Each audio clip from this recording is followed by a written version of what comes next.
तो भाई सबसे पहले बात करते हैं अकाउंटिंग में हम 5 चीजों का रिकॉर्ड मेंटेन करते हैं। जैसे पहली चीज क्या होती है? एसेट्स। क्या होती है पहली चीज?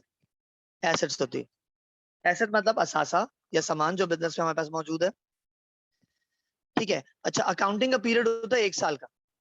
You have to close your books within a year, यानी आपको अपनी अकाउंटिंग जो है 1 साल में क्लोज करनी होती है और बताना होता है पूरे साल आपने कितना कमाया या आपको कितना नुकसान हुआ। ये बात होती है 1 साल की, ड्यूरेशन ऑफ 1 ईयर। ठीक है। 1 साल के अंदर एटलीस्ट कि आपको गवर्नमेंट को बताना होता है पूरे साल हमने कितना कमाया या कितना खर्च किया, कितना फायदा हुआ, कितना नुकसान, विद इन 1 ईयर। ठीक है। सबसे पहले आते हैं चार्ट ऑफ अकाउंट्स। ये चार्ट ऑफ अकाउंट्स क्या होता है? What is the meaning of chart of accounts? ये बता रहे हैं कौन सी टर्मिनोलॉजीज, कौन सी विकैबुलरीज हम अकाउंटिंग में यूज करेंगे। देखिए बच्चों, मैथ्स ये सब्जेक्ट जो आप स्कूल लेवल से पढ़ते हुए आ रहे हैं, ठीक है ना। 1 क्लास से आपको मैथ्स पढ़ाई जा रही है, 10 तक आपने मैथ्स पढ़ी है, फर्स्ट में फिर पढ़ोगे, ठीक है ना। दूसरे सब्जेक्ट भी ऐसे, इंग्लिश, इस्लामियत, ठीक है ना, उर्दू, ये सब आप लोग शुरू से पढ़ते हुए आ रहे हैं। लेकिन अकाउंटिंग ये आपने पहले कभी नहीं पढ़ी। इवन जिन बच्चों ने मैट्रिक 10 स्टैंडर्ड तक अगर कॉमर्स भी ली थी, तो उन्होंने भी अकाउंटिंग अब तक नहीं पढ़ी, इकोनॉमिक्स थोड़ी पढ़ी हुई होती। तो अकाउंटिंग वो सब्जेक्ट जो आपने अब तक नहीं पढ़ा, इसे पहली दफा पढ़ते हो। तो मैं कोशिश करता हूँ इंट्रोडक्शन को बार बार रिपीट करूं ताकि बच्चों के लिए बेनिफिशियल हो। ठीक है। अच्छा, एसेट्स क्या होता है? सासा, सामान वगैरह। पहली चीज है current assets. What is current assets? वो एसेट्स जो within the period rolling में रहते हैं और easy to convertible into cash होते हैं। याद रखिएगा बच्चों, मैं दोबारा पूछूंगा जरूर आप लोगों से, ये ध्यान में रखिएगा। सारी चीजें डिस्कस कर रहा हूँ आज, इन द नेक्स्ट क्लास आप लोगों से डिस्कस होगा जरूर। अच्छा, मेरी कोशिश होती है बच्चों से सवालात करूं, बच्चे इजीली साथ कम्युनिकेट करें और आंसर्स दें, ठीक है, ताकि बोल सके।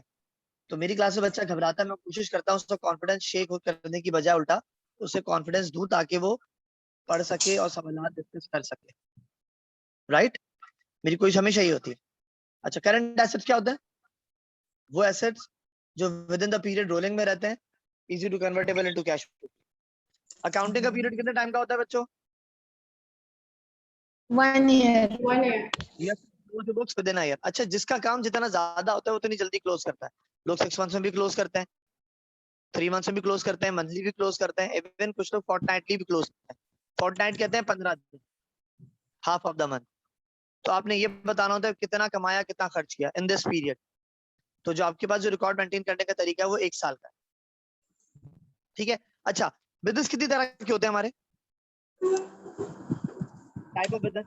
एक 3 होता है types. सर्विस बिजनेस, एक होता है सर्विस बिजनेस, दूसरा होता है ट्रेडिंग बिजनेस, ठीक है, जिसमें मर्चेंडाइज खरीदो फरोख्त करते हैं। तीसरा होता है मैन्युफैक्चरिंग बिजनेस। सर्विस, जो सर्विस कौन देता है? हाँ बच्चों, कौन सर्विस देता है? जैसे टीचर्स, डॉक्टर, लॉयर्स, बैंकर्स, ये सब क्या देते हैं? सर्विस दे रहे हैं ना। कुछ बेच तो नहीं रहे आपको, आप उनसे कुछ खरीद रहे तो नहीं, राइट। तो ये क्या देते हैं आपको? सर्विसेज देते हैं। उसके बाद फिर बात करते हैं ट्रेडर्स, जो सामान की खरीदो फरोख्त कर रहे हो, सामान खरीदते हैं, सामान बेच होते हैं। बच्चों, जब कोई बात करनी तो माइक ऑन करिएगा, ठीक है, ताकि शोर ना आए। राइट, कोई बात करनी है, कुछ सवाल डिस्कस करना हो तो माइक ऑन करके आंसर दीजिएगा, then turn off your mic, ताकि वॉइस में दूसरों को भी खलल ना आए। Right, okay. तो ट्रेडिंग बिजनेस, ट्रेडिंग बिजनेस क्या होता है? सामान की खरीदो फरोख्त। जितने भी आप देखते हैं होलसेलर है, रिटेलर है, यानी दुकानदार जो होते हैं, आप सामान खरीदते हैं तो आप कुछ बेच रहे होते हैं, सामान दे रहे होते हैं, ठीक है। कौन से बिजनेस कहलाते हैं आपके? Trading business. कुछ खरीदना, कुछ बेचना, क्या कहलाता है? Term as trading business. तीसरा होता है मैन्युफैक्चरिंग बिजनेस, जो आप अभी इंटर लेवल पे उसको नहीं पढ़ेंगे, आप आगे जाके पढ़ेंगे। चीज मैन्युफैक्चरिंग की बात होती है, जो फैक्ट्रियां चीज प्रोडक्शन करती हैं, वो मैन्युफैक्चरिंग बिजनेस में आता है, ठीक है। और ऑनरशिप आपकी कितनी तरह की होती है? एक होता है सिंगल ऑनर, तो जो हमारी फर्स्ट ईयर अकाउंटिंग पूरी है सिंगल ऑनर पे बेस करती है, ठीक है। जो फर्स्ट ईयर अकाउंटिंग हम पढ़ रहे हैं, यानी एक अकेला जो बिजनेस करने वाला होता है उसके बारे में स्टडी कर रहे हैं कि वो किस तरीके से अपना रिकॉर्ड मेंटेन करता है। दूसरी साइड होती है पार्टनरशिप, जो आप सेकंड ईयर में पढ़ेंगे। पार्टनरशिप में क्या होता है भाई? मिनिमम 2 पार्टनर होते हैं, मैक्सिमम 20 पार्टनर होते हैं, और अगर बैंकिंग बिजनेस हो तो 10 पार्टनर्स होते हैं, ठीक है। पार्टनरशिप बिजनेस की अकाउंटिंग आप सेकेंड में पढ़ेंगे। फर्स्ट में कौन सी अकाउंटिंग पढ़ेंगे बताएं बच्चों, कौन सी accounting? One owner, single owner trading पढ़ेंगे, एक अकेला आदमी कैसे बिजनेस करता है। थर्ड बिजनेस होता है ज्वाइंट स्टॉक कंपनी या कंपनीज अकाउंटिंग, ठीक है, प्राइवेट कंपनी पब्लिक कंपनी, या आप पढ़ेंगे सेकेंड में पब्लिक लिमिटेड कंपनी की अकाउंटिंग, कि वहां ऑनर कौन होता है, पब्लिक ऑनर होती है, शेयर्स खरीदते हैं कंपनी के, मालिक बन जाते हैं, पीओसी में भी आप पढ़ेंगे। चौथा होता है आपके पास फिर नॉन प्रॉफिट ऑर्गेनाइजेशन, यानी कि फर्स्ट ईयर में जो पढ़ेंगे सिर्फ सिंगल ऑनर की अकेले बिजनेस करने वाली की अकाउंटिंग, बाकी जितनी भी अकाउंटिंग है आप वो सेकेंड ईयर में स्टडी करें। ठीक है बच्चों, अब शुरू करते हैं चार्ट ऑफ अकाउंट्स। इससे पहले डिस्कस करते हैं एसेट्स। एसेट्स क्या होते हैं, हमारे असासे सामान वगैरह। उससे पहली चीज आ रही है करंट एसेट्स। करंट एसेट्स क्या होते हैं, वो एसेट्स जो within the period rolling में रहते हैं, easy to convertible into cash होते हैं। बेटा मैंने क्या बोला जरा मुझे बताओ कोई, अजीब सी बात करी कोई सर आपने, है ना, ऐसे ही लगा ना, पता नहीं क्या बोला, खुद ही बोला खुद ही समझा, कभी कभी ऐसा भी होता है। करंट एसेट्स यानी एक साल के अंदर जो आपके पास चीजें रोलिंग में रहती हैं, ठीक है, फौरन दिया लिए, जैसे कैश है, कैश आप जब चाहे लेके दे सकते हो। लेकिन इसके बरक्स जब हम फिक्स एसेट्स की बात करते हैं वो लॉन्ग टर्म होते हैं। बिल्डिंग मशीनरी आप आसानी से चेंज नहीं कर रहे होते, फर्नीचर आप आसानी से चेंज नहीं कर रहे होते। फिर वक्त हम करंट एसेट्स की बात करें तो करंट एसेट्स भी रहते हैं, बाद में फिक्स एसेट पे जाएंगे। जैसे पहली चीज है कैश, कैश मतलब पैसा, जो भी चीज खरीदनी है बेचनी है, पैसा उसके बदले आसानी से मूव ऑन हो जाता है। Bank, what is the meaning of bank? हाँ बच्चों बताओ, बैंक में पैसा पड़ा हुआ है, मनी आपने बैंक में रखी हुई होती है, कैश इन बैंक। चेक निकाला, एटीएम यूज करा, what ever the condition is you have, आपने पैसा फॉरन यूज कर लिया, दैट इज कॉल्ड बैंक, यानी बैंक में आपका अकाउंट है, बैंक में पैसा पड़ेगा। Third thing account receivable, what is account receivable, any idea? जो मनी आपने रिसीव करनी होती है अपने कस्टमर से। हाँ, आपने उधार पे सामान बेचा है। हम उधार पे सामान क्यों बेचते हैं? Why do we sell on credit? Turnover के लिए। हाँ, टर्नओवर। टर्नओवर की सेल बढ़ाने के लिए, राइट, अपनी सेल इंक्रीज करने के लिए। आप कैश से बेचते हो, एक चीज बिक रही है, और कैश के बदले आप चाह रहे हो ज्यादा सामान बेचो, तो लोग उधार पे भी ले रहे हैं, तो is a condition to sell मोर।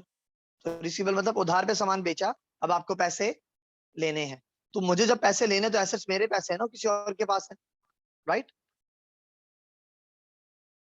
उसके बाद जितने भी रिसीवेबल है, account receivable, note receivable, bill receivable, इन सब का मतलब ये है कि आपको पैसे लेने। प्रॉमिसरी नोट होता है, वादा नाम होता है, रिटर्न लिख के देते हैं कि इन डेट के अंदर देंगे।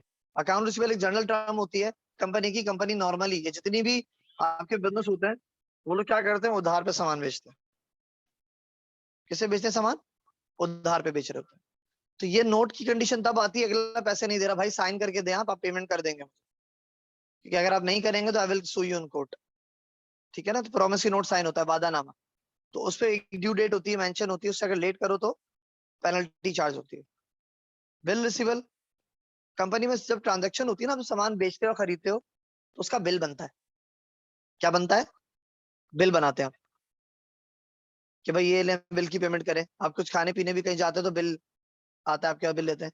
या कभी आप देखे ना कहीं इधर उधर आप पेट्रोल पंप पे या इधर उधर देखे लोग बिल मांग रहे होते हैं, भाई बिल दे दो, वो बिल यू मांग रहे होते हैं, कंपनी में शो करना होता है भाई इसके बदले पेमेंट नहीं मिल रही होती। अब अकाउंटेंट जो भी अकाउंटिंग का रिकॉर्ड मेंटेन करता है वो बिल रसीद एविडेंस के ऊपर रिकॉर्ड मेंटेन करता है। उसको चीजें रसीदें वगैरह चाहिए होती है, जिसके एवज वो रिकॉर्ड मेंटेन कर रहा होता है, ठीक है। उसके बाद क्या, merchandise inventory. What is merchandise inventory, any idea? Like कुछ लॉन्च करना। मर्चेंडाइज इन्वेंट्री के तीन नाम है, गुड्स, और ब्रिटिश में पढ़ते हैं तो स्टॉक तो कहते हैं। ये होता है जिस चीज का आपका बिजनेस है, आप जो बेच रहे हो वो क्या है, आपकी merchandise. whatever the things you are selling is called as merchandise। मैंने सारे करंट एसेट नहीं लिखे, मैंने सैंपल के तौर पे 7-8 लिखे समझाने के लिए करंट एसेट होते क्या है, ठीक है ना। मर्चेंडाइज इन्वेंटरी क्या होती है, सामान बेचने वाला, जो अपने दुकान पे सामान रखा है बेचने के लिए, वो आपकी मर्चेंडाइज है। फॉर एग्जाम्पल आप फर्नीचर बेच रहे हो, फर्नीचर की शॉप है आपकी, तो फर्नीचर आपकी मर्चेंडाइज है। आप कंप्यूटर्स बेच रहे हो, कंप्यूटर आपकी मर्चेंडाइज। लेकिन अगर आपने बिजनेस में इस्तेमाल के लिए फर्नीचर इक्विपमेंट रखा हुआ है तो आपकी मर्चेंडाइज नहीं कहलाएगी। बेचने के लिए रखा हुआ है, आपकी शॉप है इस चीज की, तो आपकी कहलाएगी मर्चेंडाइज। जो भी चीज आप बेच रहे हो, वॉट एवर द थिंग्स, पान वाला पान बेच रहा है, पान उसकी मर्चेंडाइज है। सब्जी वाला सब्जी बेच रहा है, सब्जी उसकी मर्चेंडाइज है। गोश्त वाला गोश्त बेच रहा है, गोश्त उसकी मर्चेंडाइज है। दूध वाला दूध बेच रहा है, दूध उसकी मर्चेंडाइज। तो जो भी सामान आपने बेचने के लिए रखा हुआ है क्या कहलाएगा? मर्चेंडाइज कहलाएगा। ठीक है बच्चों। उसके बाद है ऑफिस सर सप्लाईज। जी बेटा बोले। सर ये आपने जो मर्चेंडाइज बोला उसको स्टॉक भी कहते हैं, तो इसमें करंट एसेट्स में क्लोजिंग स्टॉक वाला आता है ना, ओपनिंग किस में हाँ आता है फिर? देखो ये थोड़ा सा आगे का सवाल है, फर्दर डिस्कशन के लिए हम इससे इनकम स्टेटमेंट डिस्कस कर रहे होते हैं। पिछले साल की जो इन्वेंट्री होती है वो अगले साल की ओपनिंग होती है। फॉर एग्जाम्पल लास्ट ईयर की जो एंडिंग इन्वेंट्री है, पिछले साल जो पड़ी हुई क्लोजिंग, वो अगले साल की क्या होती है? Merchandise inventory opening. ये ट्रीटमेंट होती है। अभी आप जिस पोजीशन पे खड़े हुए उसका रिकॉर्ड मेंटेन करते हो कि इस वक्त आपके पास चीज कितनी मौजूद है, मर्चेंडाइज इन्वेंट्री एंडिंग कितनी पड़ी हुई है, उसको देखोगे ना। जो पिछली थी वो तो पिछले साल की थी, पिछले की क्लोजिंग अगले की ओपनिंग होती है। ये तरीका होता है। ठीक है, वो पिछले साल की करंट एसेट्स थी, ये साल की करंट एसेट्स होती है। ये ट्रीटमेंट होती है ओपनिंग और एंड। ठीक है बेटा, is that clear? Yes sir. Okay next, office supplies. Office supplies क्या होती है? स्टेशनरी, पेंसिल वगैरह सारी चीजें पड़ी हुई है, स्टेशनरी आइटम है, पेपर्स वगैरह। These are called as your office supplies. Next है प्रीपेड, पेड इन एडवांस। तो जब तक आपने कोई खर्चा एडवांस दिया हुआ है वो आपका क्या कहलाएगा? करंट एसेट्स कहलाएगा। आपका ही है ना, तक जब तक एडवांस है। तो जैसे ही वो खर्च हो जाएगा वो आपका एसेट्स नहीं रहेगा। ठीक है, तो prepaid is called as your current assets. ठीक है बच्चों। अच्छा जी, कोई सवाल है किसी का तो पूछ लो। ओके भाई, फिक्स एसेट्स पे आते हैं। What are fix assets? Current assets होते हैं, शॉर्ट टर्म के एसेट्स भी कहते हैं इसे हम, जो विद इन द ईयर हमारे पास काम कर रहे होते हैं। फिक्स एसेट होते हैं लॉन्ग टर्म एसेट्स, लंबे टाइम तक चलने वाले एसेट्स होते हैं। क्या कहलाते हैं? हमारे फिक्स एसेट्स कहलाते हैं। ठीक है, इससे पहली चीज क्या है? लैंड। लैंड मतलब जमीन, लंबे टाइम रहती है हमारे पास, चलती है। बिल्डिंग, ये भी लॉन्ग टर्म होती है। अच्छा एक बात और, सिवाय लैंड के, इसके सिवाय, लैंड के सिवा सारे फिक्स एसेट डेप्रिसिएट होते हैं। What is the meaning of depreciation? एक पर्टिकुलर चीज की अमाउंट लगाना कि वो कितने साल यूज हुई है। एक इस्तेमाल से ना वैल्यू डाउन होती है चीज की। जब आप कोई चीज यूज करते हो उसकी वैल्यू डाउन होती है। फॉर एग्जाम्पल आप नया मोबाइल फोन लेते हैं, फॉर एग्जाम्पल आपने बाय किया 60,000 का, आप उसे डब्बा खोलते ही बेचने जाते हो तो 60 की जगह वो 55 या 56 का बिकता है। रीजन, उसकी वैल्यू क्या होती है? डाउन होती है, नहीं होती? कहते हैं वो डब्बा खुल गया मतलब इस्तेमाल हो गया। इस्तेमाल से जो वैल्यू डाउन होती है that is called as depreciation. तो फिक्स एसेट इस्तेमाल से क्या होते हैं? डेप्रिसिएट होते हैं। तो लैंड आपकी डेप्रिसिएट नहीं होती, बाकी हर चीज आपकी, building, machinery, furniture, equipment, tools, automobile, सारी चीजों की वैल्यू डाउन होती है। ऑटोमोबाइल कहते हैं गाड़ियों की, नई गाड़ी महंगी होती है, पुरानी सस्ती होती है। रीजन, इस्तेमाल से उसकी वैल्यू डाउन हो रही होती है। ठीक है बच्चों, बात समझ में आ रही है? ओके। अच्छा, अब अक्सर बच्चे सवाल करते हैं, सर ये जो है बिल्डिंग तो महंगी हो रही होती है आए दिन, आप कह रहे हैं वैल्यू डाउन हो रही होती है। अब अगर आप उसको नए से कंपैरिजन करेंगे ना, तो नई बिल्डिंग होगी, नया फ्लैट होगा, पुराने फ्लैट से हमेशा महंगा होगा। ठीक है, और जब बात करते हैं लोकेशन की, तो लैंड का डिफरेंस आ जाता है कि अगर सेम लोकेशन पे सेम न्यू फ्लैट बन रहा है, ओल्ड फ्लैट है, ओल्ड सस्ता होगा, न्यू महंगा होगा, क्योंकि ओल्ड डेप्रिसिएट होता है। और कहते हैं ना महंगा क्यों हो रहा है? क्योंकि देखो कैश की वैल्यू भी डेप्रिसिएट होती है, परचेजिंग पावर ऑफ कैश भी कम होती है। अगर हम बात करें, एक दूध का डब्बा, एक पावर, एक 1/4 ऑफ मिल्क आप लेने जाते हो, पहले हम लेते थे 30 का, फिर 35 का हुआ, 40 का हो रहा है ऐसा ऐसा। तो ये महंगा होता चला जा रहा है, कैश की वैल्यू डाउन हो रही है। पहले आप कैश 30 रुपए लेके जाते थे, अब उसके वही चीज लेने के लिए आप कैश 30 नहीं 35 या 38 या 40 रुपीज लेके जाते हैं। कैश भी डेप्रिसिएट होता है। ठीक है ना? ओके, तो फिक्स एसेट्स क्या होते हैं? इस्तेमाल से उनकी वैल्यू डाउन होती है। पहली चीज है लैंड। लैंड मतलब जमीन होती है। बिल्डिंग, फिर है मशीनरी। What is machinery? जो प्रोडक्शन देती है, चीज बना रही होती है, आपके बिजनेस में प्रोडक्शन जनरेट कर रही होती है, दैट इज कॉल्ड मशीनरी। ठीक है, बात क्या है नेक्स्ट? एक मिनट, ये रीशेयर करूं जरा, मैं 2 मिनट रुकिएगा।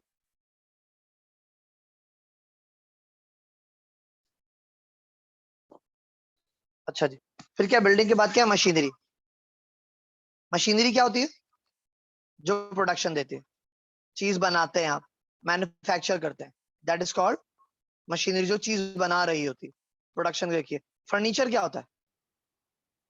फर्नीचर जो ऑफिस में रखा हुआ है फॉर यूज इन बिजनेस, लोग बैठते हैं इस्तेमाल करते हैं फर्नीचर को। देन उसके बाद equipment. What is equipment? Any idea about कोई भी इक्विपमेंट? सामान लाइक जो उस काम के लिए यूज हो रहा हो। फॉर एग्जाम्पल, इट्स लाइक अगर कोई टेक्सटाइल की कंपनी में काम करे तो उसकी मशीनरी, उसके इक्विपमेंट्स होंगे, या फिर जो धागा वो यूज है वो। नॉर्मली जो आपकी अकाउंटिंग टर्म है वहां यहाँ पे इसको आपको कंप्यूटर्स, टाइपराइटर्स, इलेक्ट्रॉनिक आइटम्स आपके इक्विपमेंट दिए गए जो बिजनेस में साइड में हेल्प कर रहे होते हैं। मशीनरी जो एग्जैक्टली प्रोडक्शन दे रही होती है, इक्विपमेंट्स वो होती है जो आपको हेल्प कर रही होती है बिजनेस में, कंप्यूटर्स वगैरह, कैलकुलेटर्स वगैरह, जो मशीनरी होती है। अच्छा, अगर हम जनरली बात करें तो जिसका जितना बड़ा बिजनेस होता है उसके मुताबिक वो उसको इक्विपमेंट या कैपिटलाइज कर रहे होते हैं चीजों को। फॉर एग्जाम्पल, मेरा बड़ा बिजनेस है तो मैं छोटे मोटे कंप्यूटर को फिक्स ऐसा नहीं कंसिडर करूँ, लेकिन चूंकि आपके कोर्स में सिंगल ऑनर की बात हो रही है और जनरलाइज बिहेवियर भी है कि वो कंप्यूटर वगैरह को उन्होंने इक्विपमेंट लिखा है कि जो बिजनेस में साइड से हेल्प कर रहे होते हैं, they are known as your equipments. तो ये आपके इक्विपमेंट्स होते हैं। वन एक्सेट कंपनी इनको एक्सपेंसेस में डाल रही होती है, तो रियल ट्रीटमेंट में कभी थोड़ा बहुत वेरिएशन आता है, लोग अपने हिसाब से एडजस्ट करते हैं। लेकिन जो ग्राउंड रियलिटी है वो ये, कंप्यूटर्स वगैरह आपके क्या होते हैं? इक्विपमेंट्स होते हैं। कंप्यूटर्स, टाइपराइटर्स, कैमरा वगैरह लगा होता है आपका। फिर आप देखते हैं अक्सर जब मार्ट वार्ट पे आते हैं, इम्तियाज पे जाएंगे आप, तो वहाँ जो प्राइस की जो मशीन होती है जो सेव करते हैं, आपके प्राइस शो हो जाता है उसका, तो वो आपकी इक्विपमेंट्स कहलाती है। Right, is that clear? Next है टूल्स। बोले बोले, कोई सवाल? ओके जी, आगे बढ़ते हैं। फिर क्या टूल्स? टूल्स मतलब क्या होता है? आपके औजार वगैरह होते हैं, मशीन के पार्ट्स होते हैं, दीज आर योर टूल्स जो लॉन्ग टर्म चलते हैं। फिर नेक्स्ट ऑटोमोबाइल्स, ये कहते हैं व्हीकल्स को, जो गाड़ियां वगैरह होती हैं आपकी यूज होती है ना बिजनेस में, दीज आर योर ऑटोमोबाइल्स। ठीक है, यहां तक कोई सवाल किसी का? अगर है तो पूछ लो।